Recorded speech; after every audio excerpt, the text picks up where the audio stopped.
गुरबाणी के कीर्तन का और विचारों का लाभ उठाया है। समय ने सफला किया है। बाकी थोड़ा जा वक्त हो रहा है,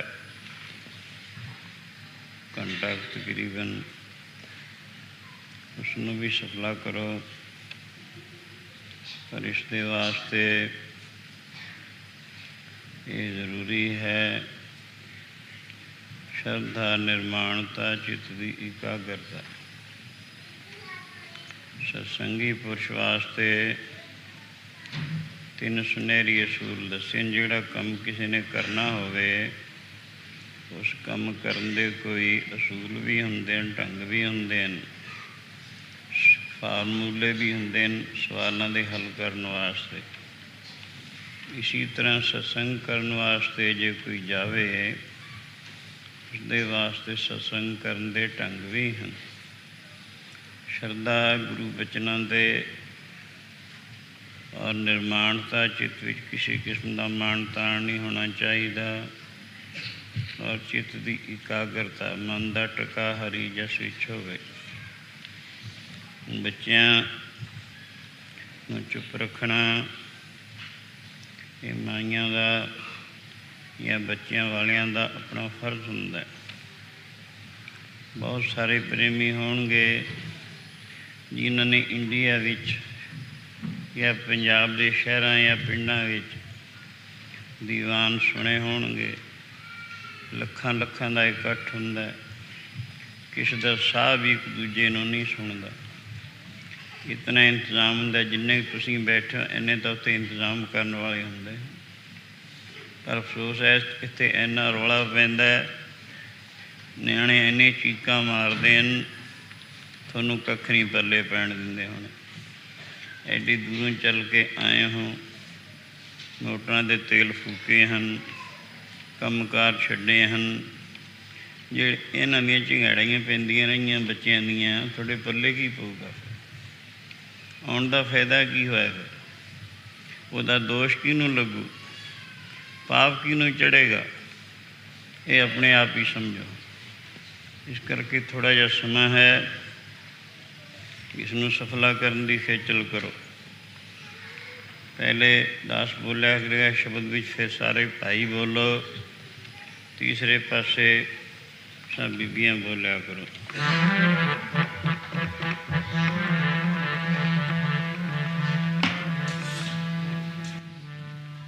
मेरे प्राणी आधारे परब जी, तू मेरे प्राणी आधारे, तू मेरे प्राणी आधारे, मेरे प्राणी आधारे।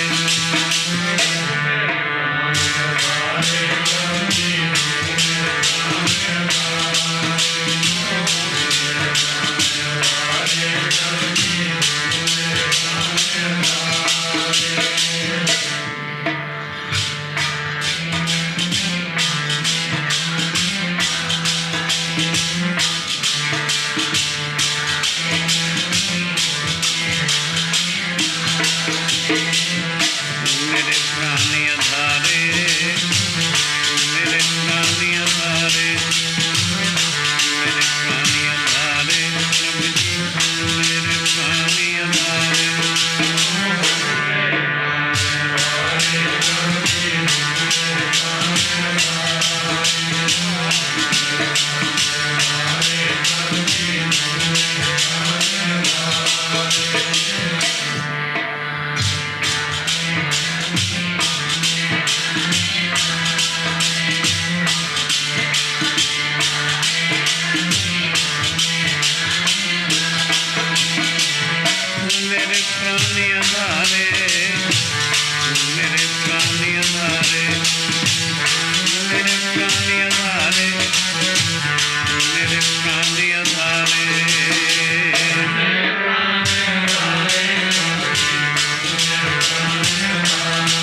मेरे प्राण आधारे।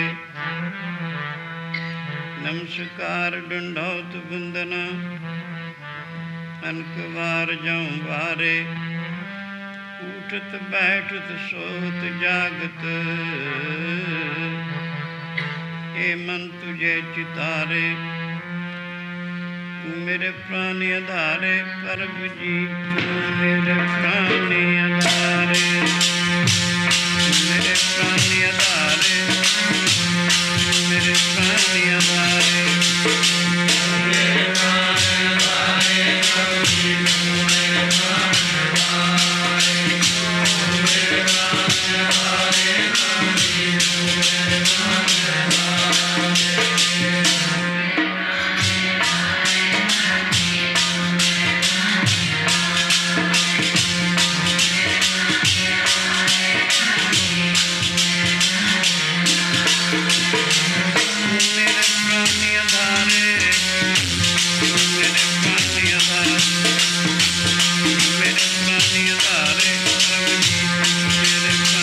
आधारे,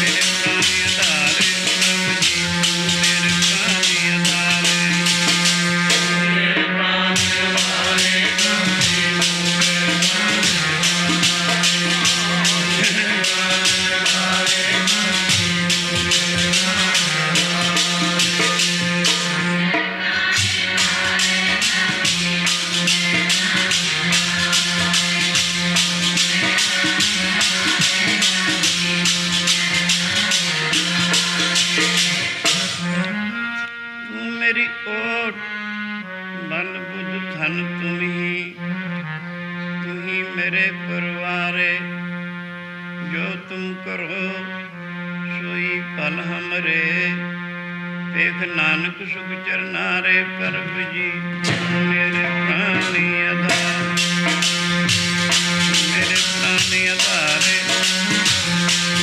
प्राण आधारे।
ਸਾਧ ਸੰਗਤ ਆਪਣੇ ਖਿਆਲਾਂ ਨੂੰ ਬਾਹਰੋਂ ਰੋਕੋ, ਅੰਤਰਮੁਖ ਕਰੋ, ਪੂਰਾ ਧਿਆਨ ਗੁਰੂ ਸ਼ਬਦ ਅਤੇ ਗੁਰੂ ਬਾਬਾ ਜੀ ਦੀ ਸਿੱਖਿਆ ਵੱਲ ਲਿਆ। ਮਨੁੱਖਾਂ ਦੇ दरअसल वाहिगुरू के भजन वास्ते मिली है। अगर ऐसा ना किया जाए तो गुरबाणी की दसदी है, गुरु की दसदा है, बाणी गुरु रूप है। किसी दे ख्यालात, किसी दे अनुभव, किसी दे जाती तजर्बे उसका अपना स्वरूप ही होया करते हैं। गुरबाणी गुरु साहिबान दे अपने रूहानी जाती तजर्बे हैं, उन्हां दा रूप हैं। इस करके गुरबाणी गुरु रूप है। गुरबाणी दसदी है गुरु की कहंदा है जिहड़े वाहिगुरू दा भजन नहीं करते। आवने आए शिष्ट में बिन बूझे पशु ढोर, नानक तन धार के तो दुनिया विच आ गए, पर बिना वाहिगुरू की भगती दे कहते हैवान ही नहीं, मरे हुए पशु नहीं, यानी पशु ही नहीं बल्कि मरे हुए पशु या ढोर उन्होंने भी कह देंदे हैं। लोकी रात नूं नीरा चारा गाइयां मझां बैलां नूं पाउंदे ने, जिहड़ा बच रहिंदा उन्होंने रूड़ियां ते छिड़ दिंदा। उसनूं कौन चरदे हैं? उसनूं खोते चरदे हैं। खोतिਆਂ ਨੂੰ भी ढोर कह दिता जाता है। इस करके भजन तो बिना सानू इहो ਜਿਹੇ दर्जे गुरबाणी दिंदी है। आवण नूं जग विच आ गए ने, आवण नूं जग विच आ गए ने, आवण नूं जग विच आ गए ने, आवण नूं जग विच आ गए ने।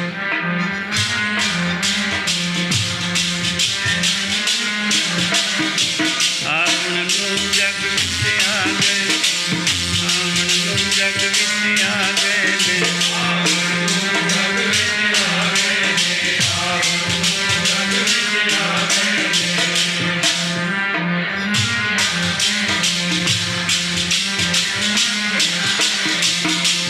बिन बूझे पशु ढोर, आवण नूं जग विच, आवण नूं जग विच आ गए ने।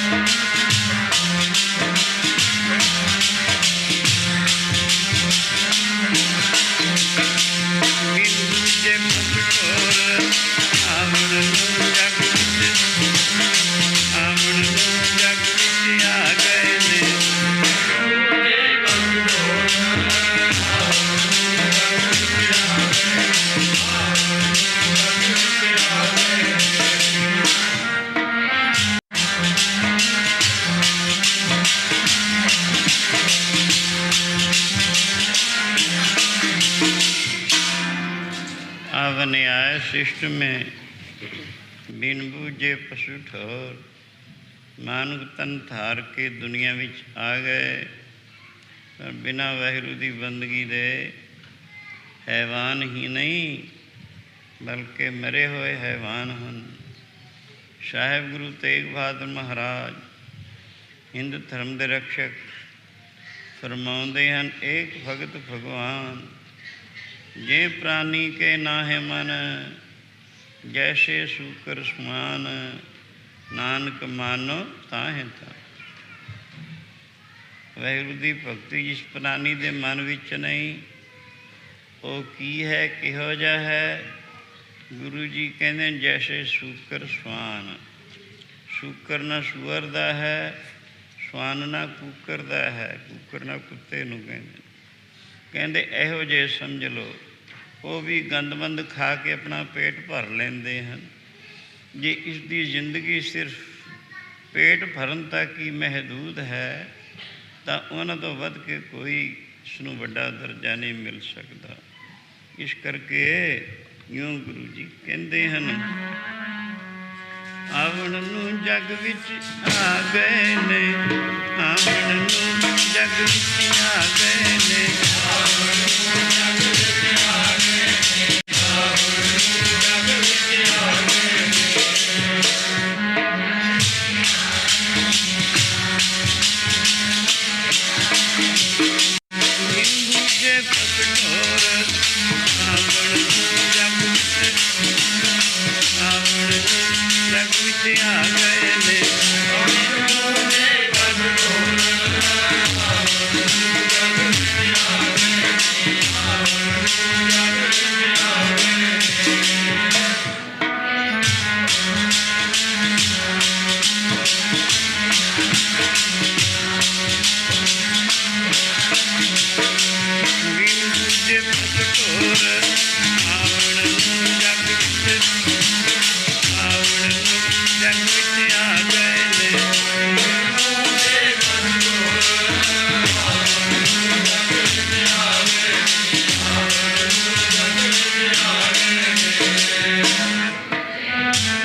महाराज जंगल विच बैठे हुए शब्द का उच्चारण करते हैं। मर्दाना रबाब बजा रहे, शब्द की आवाज़ दूर तक जाती है।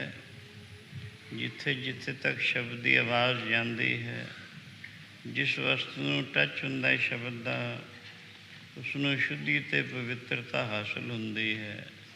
क्योंकि शुद्ध वस्तु ते पवित्र वस्तु दुनिया विच वाहिगुरू या उसका भजन ही है। इसी तरह जिथे जिथे जिस वस्तु नाल शब्द का टच होया, उसने शुद्धि ते पवित्रता हासिल हुई। मर्दाने ने रबाब रख दिता, सामने की देखिया, एक मुर्दा पिया होया। ऐ शरीर विचों जदों सूक्ष्म शरीर के शहर जीव आत्मा चलिया जाता है, इनू मुर्दा कह के पुकारते हैं। मुर्दा जान के अपने अपने मुल्कां या मजहब मिलत के रस्मों रिवाज के अनुसार कोई इसनू दफनाउंदा है, कोई इसका संस्कार करता है, कोई इसनू जल आदि प्रवाह कर दिंदा है। क्योंकि अगर ऐसा ना किया जाए, ये कीड़े चल जान, बदबू फैल जाती है, यदी बुरी हालत होंदी है। इस करके ही यूँ एक मुर्दा पिया होया है। सो मुर्दे वाल एक तामसी जोनी का जानवर बघियाड़, जिसकी कुदरत ने खुराक ही मांस बनाया, वो आ रहा है, जिसका शरीर बड़ा दुबला ते कृश है। उसनू देख के मर्दाने ने की देखिया, वो बघियाड़ उस मुर्दे के चार चफेरे फिरदा, पर मुर्दे नू खांदा नहीं, खादा नहीं, वापस मुड़ गया। 5-7 कदम वापस जाके फिर मुड़ आया, फिर आके उस मुर्दे नू पैरों तो ला के सिर तक सूंघदा है। कला कला अंग सूंघिया, फिर नहीं खादा, फिर मुड़ गया। एक कौतक मर्दाना देख रहा सी। गुरु बाबा जी दी उस तरफ पिठ सी। मर्दाना देख के अर्ज करदे, सच्चे पातशाह, आप दे पिछले पासे एक दृश्य देखिया, जिन्हों देख के मेरे मन में शंका पैदा हो गई। कृपा करके वो दूर करो। गुरु जी कहने मर्दाने की शंका है? सो कहन लगा, गरीब नवाज एक मुर्दा पिया होया है, उस वाले एक तामसी जोनी का जानवर बघियाड़, जिसकी खुराक ही कुदरत ने मांस बनाया। वो आया, 4 चफेरे फिर के मुड़ गया, नहीं खादा, फिर 5-7 कदम वापस गया, फिर मुड़ के आया, उस मुर्दे नू पैरों तो ला के सिर तक कले कले अंग नू सूंघिया, फिर नहीं खादा, फिर मुड़िया जा रहा है। हालांकि उस बघियाड़ का शरीर बड़ा दुबला, किरस लक्का लग्या, पसलियाँ निकलियाँ, भुखा प्रतीत होंदा है। इस गल विच की भेद है? ये गल सुन के गुरु बाबा जी जिन्हां तो 3 लोकां 14 भवनां दा कोई बरतांत भी गुज्जा छिपा नहीं सी। सो जिमें हथ ते औला पिया हुंदा यूं सब कुछ दींदा सी। वो कहंदे मर्दाने, तेरे शंके का समाधान बड़ा आसानी नाल कीता जा सकता है, पर बेहतर है उस बघियाड़ नू बुलावें, ओदी जबानी सुने भी क्यों नहीं खादा, फिर तेनू ज़्यादा लाभ होवे। मर्दाने ने उस बघियाड़ नू आवाज़ दिती। बघियाड़ गुरु बाबा जी के हुक्म विच मुड़िया आया, क्योंकि गुरु नानक अरशां कुरशां दा मालक, उहदे हुक्म तो बाहर प्रकृति जिहड़ी दुनिया की सारी खेल है कुछ भी नहीं, सब हुक्म दे विच है। सो इस करके जिसकी बाबती दसिया, डर पै धरत आकाश नक्षत्रा, सिर ऊपर अमर करारा, पौन पानी बैसंतर डर पै इंद्र विचारा, एका निर्भव बात सुनी, सो सुखिया सो सदा सुहेला। जो गुरमिल गाए गुणी, दे धारिया देवा डर पै। सिद्ध साधक डर मोया, लख 84 मर मर जन्म। फिर जोनी जोया, राजस तामस सातक डर पै। केते रूप उपाया, छल प्रिय कौलां डर पै। अत डर पै धर्मराया। सगल समगरी डरै व्यापी, बिन डर करने हारा। कहो नानक भगतन का संगी, भगत सो है दरबारा। तो गुरु नानक के हुक्म दे सब कुछ बघियाड़ मुड़ आउंदा, आके सिर नवा के बैठ जाता है। पुछिया मरदानिया, आ गया पुछ ला जो कुछ पूछना है। मरदाना कहने लगा, भाई तेरा शरीर बड़ा दुबला, किरस लक्का लगिया, पसलियाँ निकलियाँ, भुखा प्रतीत होता है। ओ मुर्दा तेरी खुराक सी, क्योंकि तू तामसी जोनी का जानवर है। कुदरत ने तेरी खुराक ही मांस बनाया है। इस वास्ते तू उसनू खाधा क्यों नहीं? पहले उसके 4 फेरे फिर के मुड़ गया, दोबारा सारे अंग सूंघ के मुड़ गया, फिर नहीं खाधा। इस गल विच की भेद है, जरा खोल के दस। ये बचन सुन के वो बघियाड़ भावें जानवर अपनी अपनी बोली विच बोलते हैं, समझते हैं एक दूजे की बोली। ये कुदरत वालों ऐसा ही नियम है। पर इत्थे लोड़ सी मरदाने नू मनुखी बोली विच बोल के समझाउण दी।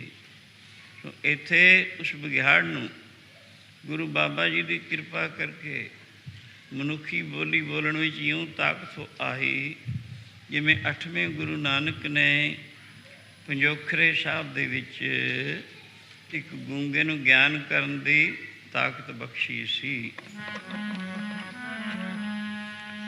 जेड़ा मूर्खां तो पंडित बनावे,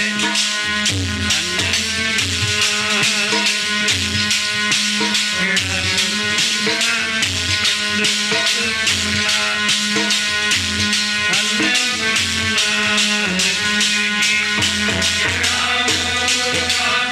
पंडित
खल मूर्ख ते पंडित करवो, पंडित ते मुगधारी।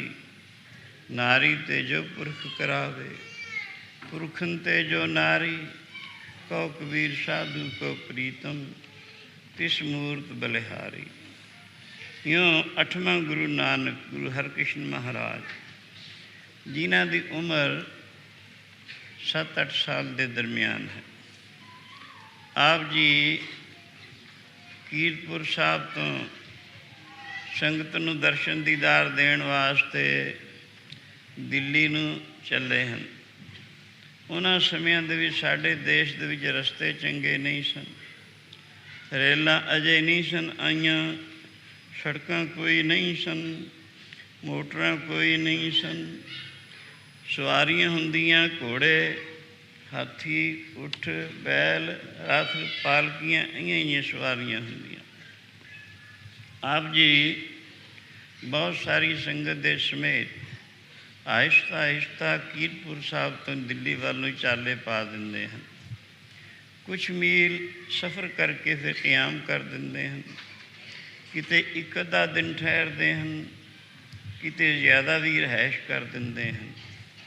ਪੰਜੋਖਰਾ ਨਾਮ ਕਰਕੇ ਇੱਕ ਬੜਾ ਭਾਰਾ ਕਸਬਾ ਹੈ, ਅੰਬਾਲੇ ਸ਼ਹਿਰ ਤੋਂ ਚੜ੍ਹਦੀ ਵੱਲ ਨੂੰ 5 ਮੀਲ ਦੇ ਫਾਸਲੇ 'ਤੇ। ਉੱਥੇ ਆਪ ਜੀ ਨੇ ਕਈ ਦਿਨ ਕਿਆਮ ਰੱਖਿਆ।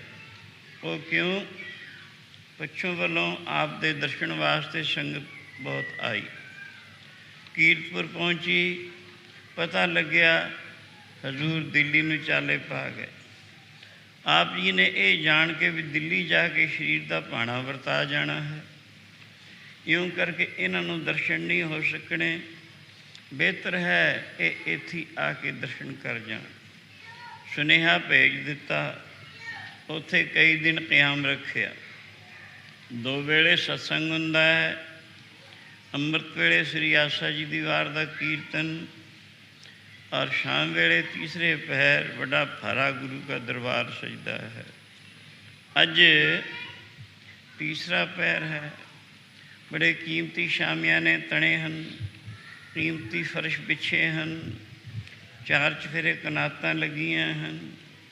ਹਜ਼ੂਰ ਦਾ ਸੁੰਦਰ ਤਖਤ ਸੁਧਰਮਾ ਇੰਦਰ ਦੇ ਤਖਤ ਨੂੰ ਮਾਤ ਕਰ ਰਿਹਾ। ਸ਼ੀਸ਼ 'ਤੇ ਜਿਗਾ ਕਲਗੀ ਸਜੀ ਹੈ। 2 ਚਮਰ ਹੋ ਰਹੇ ਹਨ। ਗੁਰਬਾਣੀ ਦਾ ਪਾਪ ਨਾਸਕ ਸ਼ਾਨਦਾਇਕ ਕੀਰਤਨ ਹੋ ਰਿਹਾ ਹੈ, ਜਿਸ ਦੀ ਆਵਾਜ਼ ਦੂਰ ਤੱਕ ਜਾਂਦੀ ਹੈ। ਪੇਰੀਮੀ ਜਨ ਬੈਠੇ ਨੇਤਰਾਂ ਕਰਕੇ ਗੁਰੂ ਕੇ ਦਰਸ਼ਨ ਇਉਂ ਕਰਦੇ ਹਨ ਜਿਵੇਂ ਕਰੋੜਾ ਚਕੋਰ ਚੰਦਰਮਾ ਵੱਲ ਇੱਕ ਟੱਕ ਲਗਾ ਕੇ ਵੇਖਦੇ ਹਨ। ਗਰਦਨ ਭਾਵੇਂ ਮੜੁੱਕ ਜੇ ਦੀਦਾਰ ਕਰਨ ਨਹੀਂ ਹਟਦੇ। ਕੰਨਾਂ ਕਰਕੇ ਗੁਰੂ ਕੀ ਬਾਣੀ ਸੁਣਦੇ ਹੈ, ਜ਼ਬਾਨ ਕਰਕੇ ਬਾਣੀ ਦਾ ਉਚਾਰਨ ਕਰਦੇ ਹਨ, ਔਰ ਮਨ ਕਰਕੇ ਨਿਰੰਤਰ ਸਿਮਰਨ ਕਰਨ ਵਾਲੇ ਪ੍ਰੇਮੀ ਵੀ ਬਹੁਤ ਸਾਰੇ ਬੈਠੇ ਹਨ। ਇਉਂ ਜਿਹੜੇ ਸਮੇਂ ਨੂੰ ਗੁਜ਼ਾਰਦੇ ਹਨ, ਉਹਨਾਂ ਦੀ ਗਤੀ ਮਰਨ ਤੋਂ ਬਾਅਦ ਗੁਰੂ ਜੀ ਇਉਂ ਦੱਸਦੇ ਹਨ, ਕਿਉਂਕਿ ਮਰਨ ਤੋਂ ਬਾਅਦ ਵੀ ਕੋਈ ਜੀਵਨ ਹੈ। ਇਉਂ ਹਜ਼ੂਰ ਦਾ ਫਰਮਾਨ ਹੈ। ਦਰਗੇ ਮਿਲਦਾ ਥੋਂ ਗੁਰਾਂ ਦੇ ਨਾਲ ਰਸਤਿਆਂ, ਗੁਰਾਂ ਦੇ ਨਾਲ ਰਸਤਿਆਂ। ਦਰਗੇ ਮਿਲਦਾ ਗੁਰਾਂ ਨਾਲ ਰਸਤਿਆਂ, ਗੁਰਾਂ ਨਾਲ ਰਸਤਿਆਂ।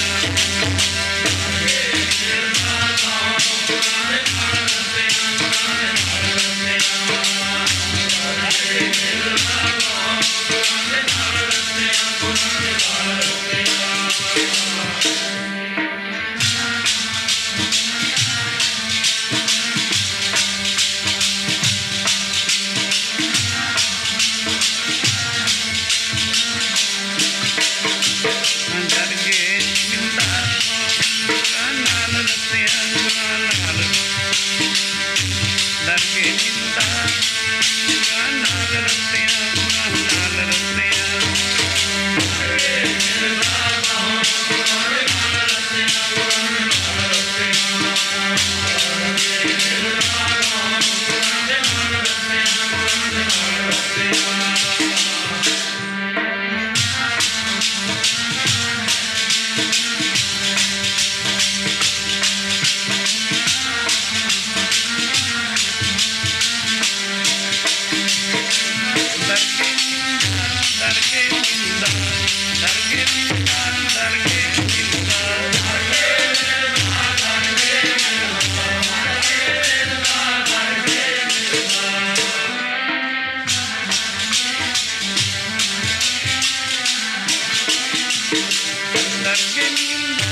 ਅਰਾਧਨਾ।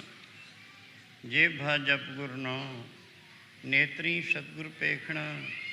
ਸਰਵਣੀ ਸੁਣਨਾ ਗੁਰ ਨਾਮ, ਸਤਿਗੁਰ ਸੇਤੀ ਰਤਿਆਂ। ਦਰਗੇ ਪਾਈਏ ਠਾਂ। ਮਰਨ ਤੋਂ ਬਾਅਦ ਵੀ ਕੋਈ ਜੀਵਨ ਹੈ, ਕਿਉਂਕਿ ਜੀਵ ਆਤਮਾ ਮਰਦਾ ਨਹੀਂ, ਮਰਨ ਹਾਰੀਏ ਜੀਅਰਾ ਨਹੀਂ।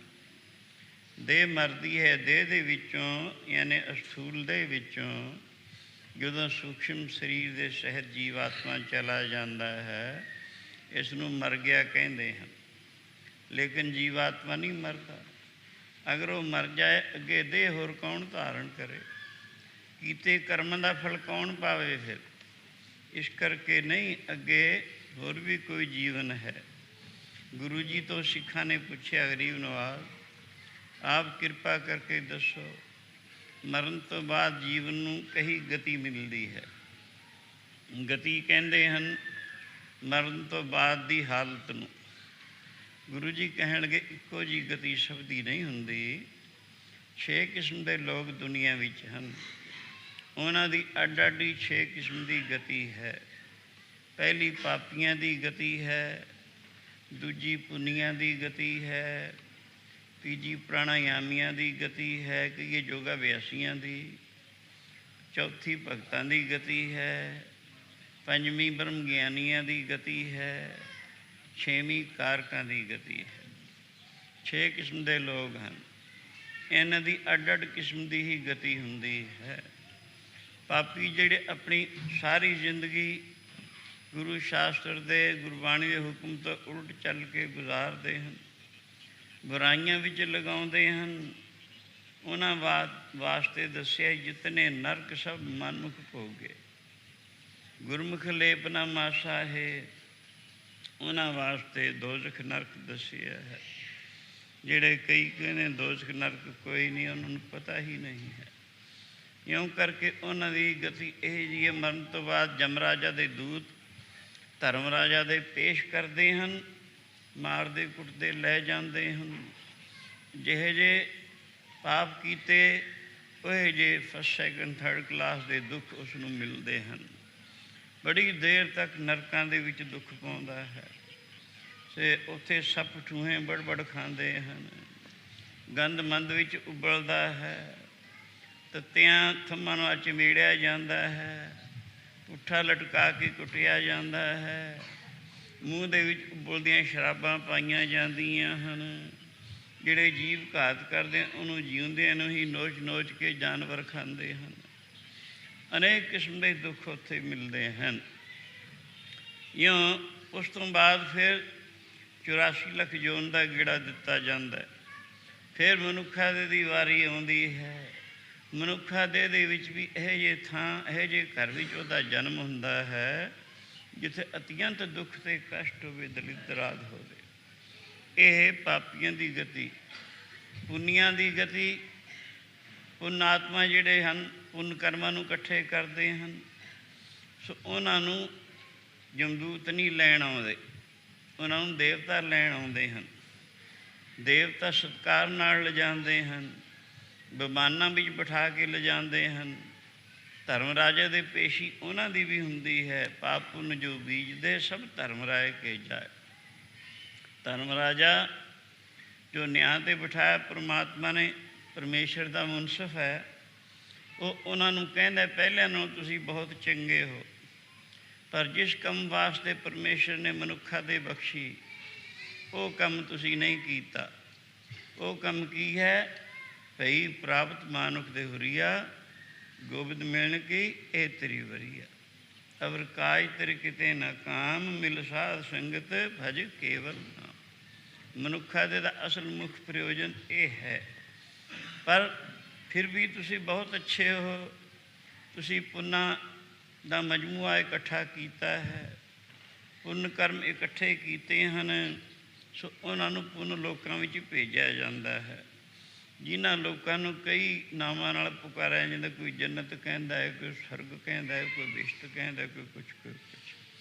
ਉੱਥੇ ਬਹੁਤ ਕਿਸਮ ਦੇ ਸੁੱਖ ਉਹਨਾਂ ਨੂੰ ਜਿਸਮਾਨੀ ਸੁੱਖ ਹਨ, ਦਿੱਤੇ ਜਾਂਦੇ ਹਨ, ਪਰ ਉੱਥੇ ਮਨ ਦੀ ਸ਼ਾਂਤੀ ਨਹੀਂ ਹੈ। ਚਿੰਤਾ ਬਣੀ ਰਹਿੰਦੀ ਹੈ, ਈਰਖਾ ਬਣੀ ਰਹਿੰਦੀ ਹੈ, ਅਭਿਮਾਨ ਉੱਥੇ ਬਣਿਆ ਰਹਿੰਦਾ, ਤਿੰਨ ਗੱਲਾਂ ਉੱਥੇ ਵੀ ਬਣੀਆਂ ਰਹਿੰਦੀਆਂ, ਜਿਸ ਕਰਕੇ ਉਹ ਲੋਕ ਮਨ ਕਰਕੇ ਸੁਖੀ ਨਹੀਂ ਹਨ। ਹੈ ਤੀਸਰੇ ਦਰਜੇ ਦੇ ਲੋਕ ਉਹ ਹਨ ਜਿਨ੍ਹਾਂ ਨੂੰ ਪ੍ਰਾਣਾਯਾਮੀ ਕਿ ਯੋਗਾ ਅਭਿਆਸੀ ਕਹਿੰਦੇ ਹਨ। ਉਹਨਾਂ ਦੀ ਗਤੀ ਜਦੋਂ ਉਹ ਸਰੀਰ ਛੱਡਦੇ ਹਨ, ਦਸਵਾਂ ਦਾਰ ਫੋੜ ਕੇ ਸਰੀਰ ਨੂੰ ਛੱਡ ਕੇ ਉਹ ਬ੍ਰਹਮ ਲੋਕ ਨੂੰ ਜਾਂਦੇ, ਬ੍ਰਹਮਾਂ ਦੇ ਲੋਕ ਤੱਕ ਉਹਨਾਂ ਦੀ ਗਤੀ ਹੈ।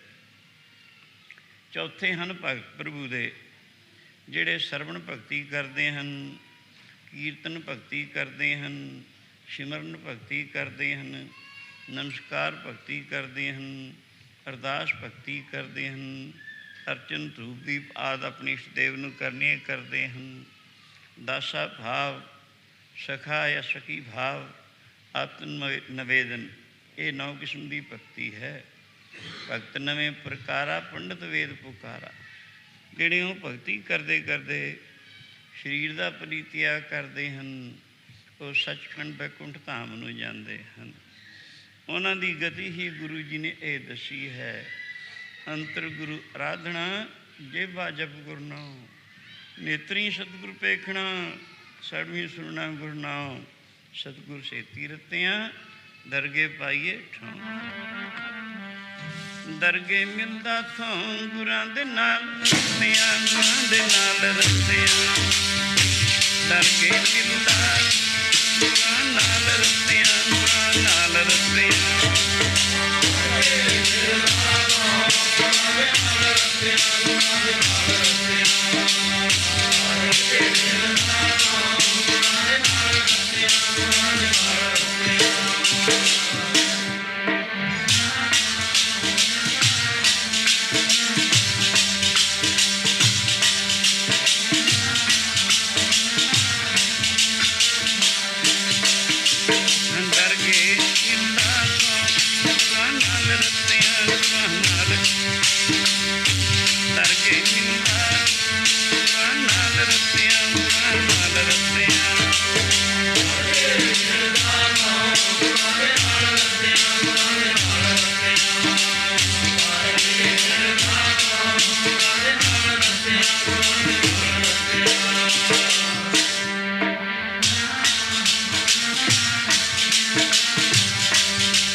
ਭਗਤਾਂ ਦੀ ਗਤੀ। ਅੱਗੇ ਇੱਕ ਗਤੀ ਬ੍ਰਹਮ ਗਿਆਨੀਆਂ ਦੀ ਹੈ। ਭਗਤੀ ਕਰਦੇ ਕਰਦੇ ਬ੍ਰਹਮ ਗਿਆਨ ਦੀ ਅਵਸਥਾ ਯਾਨੀ ਪ੍ਰਭੂ ਦਾ ਮਿਲਾਪ ਹੋ ਜਾਣਾ, ਜਿਸ ਨੂੰ ਦੱਸਿਆ ਕਬੂ ਸਾਧ ਸੰਗ ਤੇ ਪਾਵੈ, ਉਸ ਅਸਥਾਨ ਤੇ ਬਾਹਰ ਨਾ ਆਵੈ, ਅੰਤਰ ਹੋਏ ਗਿਆਨ ਪ੍ਰਗਾਸ਼, ਉਸ ਅਸਥਾਨ ਕਾ ਨਹੀਂ ਵਿਨਾਸ਼, ਮਨ ਤਨ ਨਾਮ ਰਤੇ ਇੱਕ ਰੰਗ, सदा बसें पा ब्रह्म के संग, ज्यों जल में जल आए खटाना, त्यों ज्योति संग ज्योत समाना, मिट गए गवन पाए विश्राम, नानक प्रभ के सतगुरु। ਉਹ ਇਉਂ ਮਿਲ ਜਾਂਦੇ ਪ੍ਰਭੂ ਦੇ ਵਿੱਚ, ਜਿਵੇਂ ਨਦੀ ਦੂਰੋਂ ਆਉਂਦੀ ਆਉਂਦੀ ਸਮੁੰਦਰ ਦੇ ਵਿੱਚ ਮਿਲ ਕੇ ਸਮੁੰਦਰ ਰੂਪ ਹੀ ਬਣ ਜਾਂਦੀ ਹੈ। ਸੋ ਉਹਨਾਂ ਦਾ ਆਉਣਾ ਜਾਣਾ ਬੰਦ ਹੈ। ਸਾਰੇ ਪਰਿਪੂਰਨ ਜੋ ਪਰਮਾਤਮਾ ਹੈ, ਆਦਿ ਪੂਰਨ, ਮੱਧ ਪੂਰਨ, ਅੰਤ ਪੂਰਨ ਪਰਮੇਸ਼ਰ ਹੈ, ਉਹਦੇ ਵਿੱਚ ਮਿਲ ਕੇ ਉਹਦਾ ਰੂਪ ਹੀ ਬਣਿਆ। ਉਹਦਾ ਕਿਸੇ ਲੋਕ ਨੂੰ ਜਾਣਾ ਆਉਣਾ ਨਹੀਂ ਹੁੰਦਾ ਹੈ। ਇਹ ਬ੍ਰਹਮ ਗਿਆਨੀਆਂ ਦੀ ਗਤੀ। ਇੱਕ ਗਤੀ ਹੈ ਕਾਰਕਾਂ ਦੀ। ਕਾਰਕ ਉਹਨਾਂ ਰੂਹਾਂ ਨੂੰ ਕਹਿੰਦੇ ਹਨ ਜਿਹੜੀਆਂ ਰੂਹਾਂ ਬਖਸ਼ੀਆਂ ਹੋਈਆਂ ਹਨ। ਉਹਨਾਂ ਨੂੰ ਕੁਛ ਕਰਨਾ ਧਰਨਾ ਬਾਕੀ ਨਹੀਂ ਰਹਿ ਜਾਂਦਾ। ਉਹਨਾਂ ਨੂੰ ਸਿਰਫ ਦੁਨੀਆ ਦੇ ਫਾਇਦੇ ਵਾਸਤੇ ਸਰੀਰ ਧਾਰਨਾ ਪੈਂਦਾ ਹੈ, ਆਪਣੇ ਵਾਸਤੇ ਨਹੀਂ। ਉਹ ਇਉਂ ਸਮਝ ਲਓ, ਇੱਕ ਮਿਸਾਲ ਦੁਆਰਾ, ਇੱਕ ਜੇਲ੍ਹ ਖਾਨਾ ਹੈ। ਜੇਲ੍ਹ ਖਾਨੇ ਦੇ ਵਿੱਚ ਬਹੁਤ ਸਾਰੇ ਕੈਦੀ ਹਨ। ਜਿਹੜੇ ਕੈਦੀ ਹਨ ਉਹਨਾਂ ਨੇ ਕੋਈ ਨਾ ਕੋਈ ਜੁਰਮ ਕੀਤਾ ਹੈ, ਕੋਈ ਨਾ ਕੋਈ ਗਲਤੀ ਕੀਤੀ ਹੈ, ਜਿਸ ਕਰਕੇ ਉਸ ਦਾ ਫਲ ਉਹ ਜੇਲ੍ਹ ਖਾਨਾ ਭੁਗਤ ਰਹੇ। ਕਿਸੇ ਨੂੰ ਥੋੜ੍ਹੀ ਸਜ਼ਾ ਹੈ, ਕਿਸੇ ਨੂੰ ਬਹੁਤੀ ਸਜ਼ਾ ਹੈ। ਉਹ ਸਾਰੇ ਹੀ ਮੁਜਰਮ ਹਨ। ਪਰ ਉਸੀ ਜੇਲ੍ਹ ਖਾਨੇ ਦੀ ਚਾਰ ਦੀਵਾਰੀ ਦੇ ਅੰਦਰ ਡਾਕਟਰ ਵੀ ਜਾਂਦਾ ਹੈ ਔਰ ਦਰੋਗਾ ਜੇਲ੍ਹ ਵੀ ਜਾਂਦਾ ਹੈ। ਡਾਕਟਰ ਮੁਜਰਮ ਨਹੀਂ, ਡਾਕਟਰ ਉਹਨਾਂ ਨੂੰ ਦਵਾਈ ਬੂਟੀ ਦੇਣ ਜਾਂਦਾ ਔਰ ਦਰੋਗਾ ਦੇਖਭਾਲ ਵਾਸਤੇ ਜਾਂਦਾ ਹੈ। ਇਸੀ ਤਰ੍ਹਾਂ ਹੀ ਸੰਸਾਰ ਇੱਕ ਜੇਲ੍ਹ ਖਾਨਾ ਹੈ। ਦੁਨੀਆ ਆਪਣੇ ਕਰਮਾਂ ਦਾ ਫਲ ਭੋਗਣ ਵਾਸਤੇ ਆਉਂਦੀ ਹੈ, ਪਰ ਉਹ ਰੂਹਾਂ ਜਿਨ੍ਹਾਂ ਨੂੰ ਕਾਰਕ ਕਿਹਾ ਜਾਂਦਾ ਹੈ, ਜਿਨ੍ਹਾਂ ਨੂੰ ਕੁਛ ਕਰਨਾ ਧਰਨਾ ਬਾਕੀ ਨਹੀਂ, ਉਹ ਆਪਣੇ ਵਾਸਤੇ ਨਹੀਂ ਆਉਂਦੇ, ਉਹ ਟੁੱਟੀਆਂ ਰੂਹਾਂ ਨੂੰ ਜੋੜਨ ਵਾਸਤੇ ਆਉਂਦੇ ਹਨ। ਜਿਨ੍ਹਾਂ ਦੀ ਬਾਬਤੀ ਦੱਸਿਆ ਗੁਰੂ ਅਰਜਨ ਦੇਵ ਜੀ ਨੇ, ਜਨਮ ਮਰਨ ਦੋਹੂੰ ਮੈਂ ਨਾਹੀ, ਜਨ ਪਰਉਪਕਾਰੀ ਆਏ, ਜੀ ਦਾਨ ਦੇ ਭਗਤੀ ਲਾਇਨ, ਹਰਸਿਓ ਲੈਣ ਮਿਲਾ। ਉਹਦਾ ਮਤਲਬ ਇਹ ਕੁਛ ਹੁੰਦਾ ਹੈ। ਉਹਨਾਂ ਨੂੰ ਕਾਰਕ ਕਿਹਾ ਜਾਂਦਾ।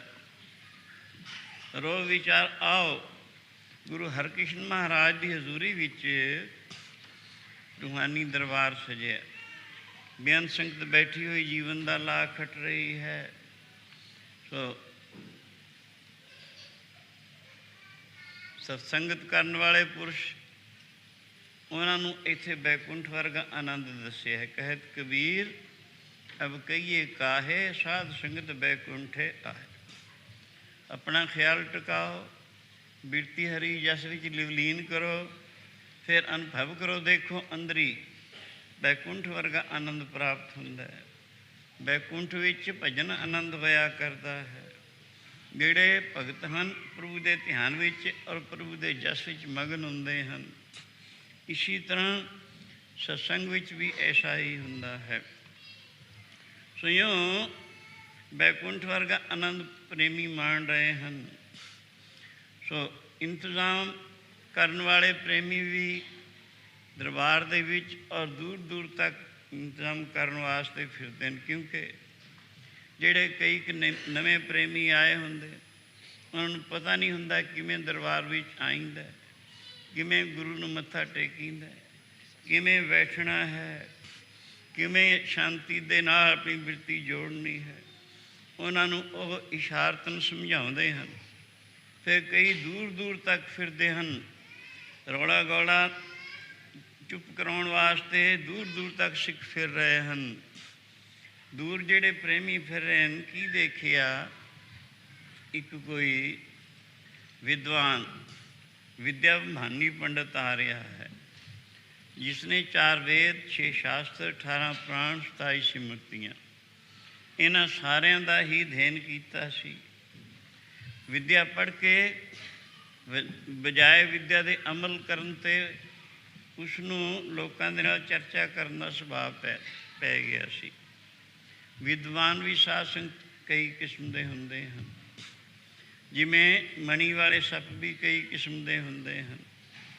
ਇੱਕ ਤਾਂ ਮਣੀ ਵਾਲਾ ਸੱਪ ਉਹ ਹੁੰਦਾ ਹੈ ਜਿਹੜਾ ਪੂਰਨਮਾਸ਼ੀ ਦੀ ਰਾਤ ਨੂੰ ਆਪਣੀ ਮਣੀ ਬਾਹਰ ਕੱਢ ਕੇ ਰੱਖਦਾ ਹੈ, ਜੰਗਲ 'ਚ ਰਹਿੰਦਾ ਕਿਤੇ, ਚੰਦਰਮਾ ਵਿੱਚੋਂ ਅੰਮ੍ਰਿਤ ਝਰਦਾ ਹੈ, ਮਣੀ ਦੇ ਉੱਪਰ ਡਿੱਗਦਾ, ਉਹ ਅੰਮ੍ਰਿਤ ਚੱਟ ਕੇ ਸ਼ਾਂਤ ਪ੍ਰਾਪਤ ਕਰਦਾ ਹੈ। ਇੱਕ ਮਣੀ ਵਾਲਾ ਸੱਪ ਇਹੋ ਜਿਹਾ ਹੁੰਦਾ। ਇੱਕ ਮਣੀ ਵਾਲਾ ਸੱਪ ਇਹੋ ਜਿਹਾ ਹੁੰਦਾ ਹੈ, ਜੰਗਲ ਦੇ ਵਿੱਚ ਰਹਿੰਦਾ ਹੈ, ਰਾਤ ਦੇ ਵੇਲੇ ਮਣੀ ਕੱਢ ਕੇ ਬਾਹਰ ਰੱਖ ਦਿੰਦਾ ਸਿਰ 'ਚੋਂ, ਉਹਦੀ ਰੋਸ਼ਨੀ ਦੂਰ ਤੱਕ ਹੁੰਦੀ ਹੈ, ਉਹਦੇ ਵਿੱਚ ਖੇਲਦਾ, ਖੇਲ ਕੇ ਫਿਰ ਆਪਣੀ ਮਣੀ ਸਿਰ ਵਿੱਚ ਰੱਖ ਕੇ ਫਿਰ ਆਪਣੇ ਬਿਲ ਵਿੱਚ ਜਾ ਵੜਦਾ ਹੈ। ਇੱਕ ਮਣੀ ਵਾਲਾ ਸੱਪ ਇਹੋ ਜਿਹਾ ਹੁੰਦਾ ਹੈ, ਰਾਤ ਨੂੰ ਨਿਕਲਦਾ ਹੈ, ਆਪਣੀ ਮਣੀ ਕੱਢ ਕੇ ਬਾਹਰ ਰੱਖ ਦਿੰਦਾ, ਉਹਦੀ ਰੋਸ਼ਨੀ ਦੇ ਵਿੱਚ ਕੀੜੇ ਕਰਕਟ ਆਉਂਦੇ ਹਨ, ਉਹ ਕੀੜੇ ਕਰਕਟਾਂ ਨੂੰ ਖਾਂਦਾ ਹੈ। ਕਿਉਂ ਇਸੀ ਤਰ੍ਹਾਂ ਵਿਦਵਾਨ ਵੀ ਕਈ ਕਿਸਮ ਦੇ ਹਨ।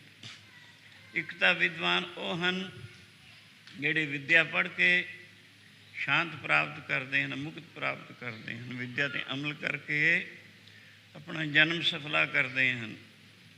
ਅਸਲ ਵਿਦਵਾਨ ਉਹ ਹਨ। ਦੂਜੇ ਉਹ ਹਨ ਜਿਹੜੇ ਵਿੱਦਿਆ ਪੜ੍ਹ ਕੇ ਧਨ ਆਦਿ ਕਮਾਉਂਦੇ ਹਨ।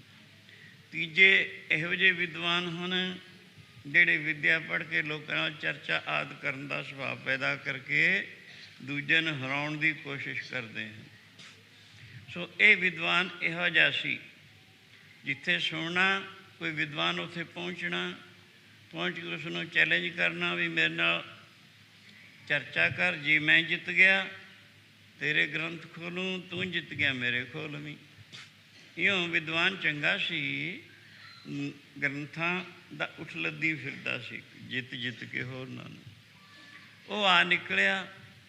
ਗੁਰੂ ਹਰਕ੍ਰਿਸ਼ਨ ਮਹਾਰਾਜ ਦੀ ਉਮਰ 7-8 ਸਾਲ ਦੇ ਦਰਮਿਆਨ, ਤਖਤ ਆਰੂੜ, ਸੀਸ ਤੇ ਜਿਗਾ ਕਲਗੀ ਸਜ ਰਹੀ ਹੈ, 2 ਚਮਰ ਹੋ ਰਹੇ ਹਨ। ਸੋ ਐਸੀ ਸਭਾ ਸੁਧਰਮਾਂ ਦੀ ਸਭਾ ਨੂੰ ਮਾਤ ਕਰਦੀ ਹੈ। ਦੂਰੋਂ ਦੇਖ ਕੇ ਪੁੱਛਣ ਲੱਗਾ, ਇਹ ਠਾਠ ਬਾਠ ਕੈਸਾ? ਇੱਕ ਸਿੱਖ ਜਿਹੜਾ ਫਿਰਦਾ ਸੀ ਉਹ ਕਹਿਣ ਲੱਗਾ, ਪੰਡਤ ਜੀ ਇਹ ਗੁਰੂ ਹਰਕ੍ਰਿਸ਼ਨ ਮਹਾਰਾਜ 8ਵੇਂ ਗੁਰੂ ਨਾਨਕ ਦਾ ਰੂਹਾਨੀ ਦਰਬਾਰ ਹੈ। ਪ੍ਰੇਮੀ ਹਜ਼ੂਰੀ ਵਿੱਚ ਬੈਠੇ ਹਨ, ਕੀਰਤਨ ਗੁਰਬਾਣੀ ਦਾ ਸੁਣਦੇ ਹਨ, ਨੇਤਨਾ ਕਰਕੇ ਗੁਰੂ ਕਾ ਦਰਸ਼ਨ ਕਰਦੇ ਹੈ, ਇਉਂ ਆਪਣੇ ਜਨਮ ਨੂੰ ਸਫਲਾ ਕਰਦੇ ਹਨ। ਜਦੋਂ ਇਹ ਗੱਲ ਸੁਣੀ ਹਰਕ੍ਰਿਸ਼ਨ ਮਹਾਰਾਜ ਕਹਿਣ ਲੱਗਾ, ਕ੍ਰਿਸ਼ਨ ਭਗਵਾਨ ਦੁਆਪਰ ਯੁੱਗ ਦੇ ਵਿੱਚ ਵਿਸ਼ਨੂੰ ਦਾ 16 ਕਲਾ ਅਵਤਾਰ ਹੋਏ ਹਨ, ਜਿਨ੍ਹਾਂ ਨੇ ਅਰਜਨ ਨੂੰ ਗਿਆਨ ਕਰਨ ਵਾਸਤੇ 18 ਅਧਿਆਈ ਗੀਤਾ ਉਚਾਰਨ ਕੀਤੀ ਸੀ ਕੁਰੂਕਸ਼ੇਤਰ ਦੇ ਯੁੱਧ ਵਿੱਚ। ਸਵਯੰ ਉਹ ਹੋਏ ਹਨ, ਉਹਨਾਂ ਦੇ ਨਾਂ ਨਾਲ ਵੀ 2 ਅੱਖਰ ਜ਼ਿਆਦਾ ਲਗਾ ਲਏ। ਛੋਟੀ ਉਮਰ ਜਾਣ ਕੇ ਸ਼ੰਕਾ ਪੈਦਾ ਹੋਇਆ, ਜਗਤ ਕੀ ਭੇਡਾ ਚਾਲ ਚਲਤੇ ਕੇ ਪਾਛੇ ਚਲੇ, ਪਰਮਾਰਥਾਂ ਸੰਭਾਲ ਦੇ ਖੋਜਾ ਕੀ ਮੂਰਤਾ। ਇਹੋ ਜਿਹੇ ਕੁਤਰਕ ਦੇ ਬਚਨ ਉਚਾਰਨੇ ਸ਼ੁਰੂ ਕੀਤੇ, ਪਰ ਸਿੱਖ ਤੋਂ ਗੁਰੂ ਦੀ ਸ਼ਾਨ ਵਿੱਚ ਕੋਈ ਇਹੋ ਜਿਹਾ ਲਫ਼ਜ਼ ਨਹੀਂ ਸੁਣਿਆ ਜਾਂਦਾ ਹੁੰਦਾ। ਸਿੱਖ ਕਹਿਣ ਲੱਗਾ, ਪੰਡਤ ਜੀ ਉਹ ਫਿਰ ਨਾਲ ਦੀ ਨਾਲ ਇਹ ਲਫ਼ਜ਼ ਵੀ ਕਿਹਾ, ਉਹਨਾਂ ਨੇ ਭਲਾ 18 ਅਧਿਆਈ ਗੀਤਾ ਉਚਾਰਨ ਕੀਤੀ, ਮੈਨੂੰ ਜੇ ਇੱਕ ਸ਼ਲੋਕ ਦੇ ਅਰਥ ਵੀ ਕਰਕੇ ਦੱਸ ਦੇਣ ਤਾਂ ਵੀ ਮੈਂ ਮੰਨ ਲਵਾਂ। ਇਹ ਸੁਣ ਕੇ ਸਿੱਖ ਨੇ ਕਿਹਾ, ਪੰਡਤ ਜੀ ਗੁਰੂ ਨਾਨਕ ਸੱਚੇ ਪਾਤਸ਼ਾਹ ਦਾ ਘਰ ਹੈ, ਉਹੀ 8ਵਾਂ ਗੁਰੂ ਨਾਨਕ ਹੈ, ਜੋਤ ਉਹੀ ਹੈ, ਜੁਗਤੀ ਵੀ ਉਹੀ ਹੈ, ਸਿਰਫ ਸਰੀਰ ਰੂਪੀ ਕਾਇਆ ਪਲਟੀ ਹੋਈ ਹੈ। ਸੋ ਇਸ ਕਰਕੇ ਉਹ ਗੁਰੂ ਨਾਨਕ ਜੀ ਨੇ ਕਾਸ਼ੀ ਵਿੱਚ ਇੱਕ ਮਰੇ ਕੁੱਤੇ ਨੂੰ ਜਿਉਂਦਾ ਕਰਕੇ ਇੱਕ ਵਿੱਦਿਆ ਮਹਾਨੀ ਪੰਡਤ ਨਾਲ ਚਰਚਾ ਕਰਵਾ ਕੇ ਉਸ ਨੂੰ ਹਰਵਾਇਆ ਸੀ। ਉਹ ਗੁਰੂ ਨਾਨਕ ਹੈ। ਇੱਕ ਸ਼ਲੋਕ ਦੇ ਅਰਥ ਇਹ ਕੋਈ ਵੱਡੀ ਗੱਲ ਨਹੀਂ, ਠਹਿਰੋ ਇੱਥੇ ਮੈਂ ਆਉਣਾ। ਸਿੱਖ ਦੌੜ ਕੇ ਆਇਆ, ਆ ਕੇ ਅਰਜ਼ ਕੀਤੀ ਗਰੀਬ ਨਵਾਜ਼, ਇੱਕ ਵਿੱਦਿਆ ਮਹਾਨੀ ਪੰਡਤ ਹੈ ਕੋਈ, ਉਹਨੂੰ ਸ਼ਾਂਤ ਨਹੀਂ ਹੈ, ਉਹ ਚਾਹੁੰਦਾ ਹੈ ਗੀਤਾ ਦੇ ਇੱਕ ਸ਼ਲੋਕ ਦੇ ਅਰਥ ਕਰਕੇ ਆਪ ਸੁਣਾਓ ਉਸ ਨੂੰ ਸ਼ਾਂਤ ਆ ਜਾਏਗੀ। ਆਪਦਾ ਬਿਰਧ ਹੈ ਦੂਜਿਆਂ ਨੂੰ ਸ਼ਾਂਤੀ ਦੇਣੀ। ਗੁਰੂ ਜੀ ਨੇ ਮੁਸਕਰਾ ਕੇ ਕਿਹਾ, ਬੁਲਾ ਲਿਆਂਦਾ। ਆ ਕੇ ਉੱਪਰੀ ਨਮਸਕਾਰ ਕਰਕੇ ਬਹਿ, ਕਿਉਂਕਿ ਸ਼ਰਧਾ ਤਾਂ ਚਿੱਤ ਵਿੱਚ ਹੈ ਨਹੀਂ ਸੀ। ਸੋ ਕਹਿਣ, ਸੁਣਾਓ ਪੰਡਤ ਜੀ। ਉਹ ਕਹਿਣਗਾ, ਹਾਂ ਮਹਾਰਾਜ, ਮੈਨੂੰ ਗੀਤਾ ਦੇ ਅਰਥਾਂ ਦਾ ਬੜਾ ਸ਼ੌਕ ਹੈ, ਜੇ ਕਿਰਪਾ ਕਰਕੇ ਮੈਨੂੰ ਇੱਕ ਸ਼ਲੋਕ ਦੇ ਅਰਥ ਸੁਣਾਓ। ਗੁਰੂ ਜੀ ਨੇ ਸੋਚਿਆ, ਜੇਕਰ ਅਸੀਂ ਅਰਥ ਕਰ ਦਿੱਤੇ ਇਹਦਾ ਸੰਸਾਰ ਫਿਰ ਵੀ ਦੂਰ ਨਹੀਂ ਹੋਣਾ। ਇਹ ਸਮਝੇਗਾ ਇਹਨਾਂ ਦੇ ਪਿਤਾ ਨੇ ਪੜ੍ਹਾਤਾ ਹੋਣਾ।